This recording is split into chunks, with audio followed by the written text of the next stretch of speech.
ఇప్పుడు మనిషి యాక్సిడెంట్ గానివ్వండి, లేకపోతే ఏదైనా సిట్యుయేషన్‌లో చనిపోయిన తర్వాత ఆ సోల్ అక్కడే ఉంది.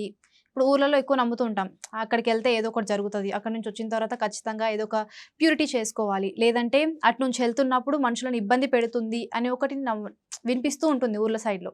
సో, అది నిజమంటారా? నిజమే. ఎందుకంటే ఆ సోల్ చెప్పాను కదా ఇందాక. ఫస్ట్ అది ఎలా చనిపోయింది? హ్మ్.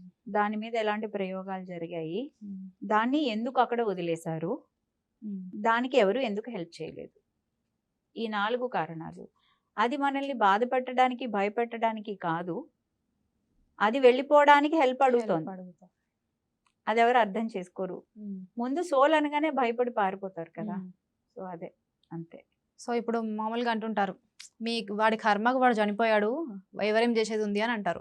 సో, కర్మకు, చావుకు లింక్ ఉందంటారా? అది ఎందుకు అంటారు అంటే ఎవరైనా నెగెటివ్ పోలరైజ్డ్ అని మాట్లాడుకున్నాం కదా! నెగెటివ్ సోల్స్ అని. హ్మ్. అంటే ఎంతో నెగెటివ్ పనులు చేశారు హ్మ్.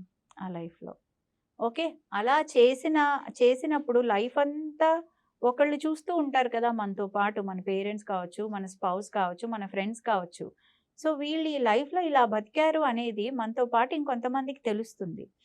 సో, దాన్ని బట్టి వాళ్ళంటారు. హ్మ్. అంతే తప్ప వాళ్ళు చనిపోయినందుకు వీళ్ళు హ్యాపీగా ఫీల్ అవుతున్నారని మాత్రం కాదు. హ్మ్. అంటే కర్మ అనేది ప్లే అవుతుంది డెఫినిట్‌గా. మన మన డెత్ అనేది ఎలా ఉండాలి అనేది మన కార్మిక్ ఇంప్రింట్‌లో, హ్మ్. మన బ్లూ ప్రింట్‌లో మనం రాసుకునే వస్తాం కాబట్టి ఆ మాట స్టాండర్డ్‌గా వచ్చింది. కానీ యెస్ ఉంది కర్మ.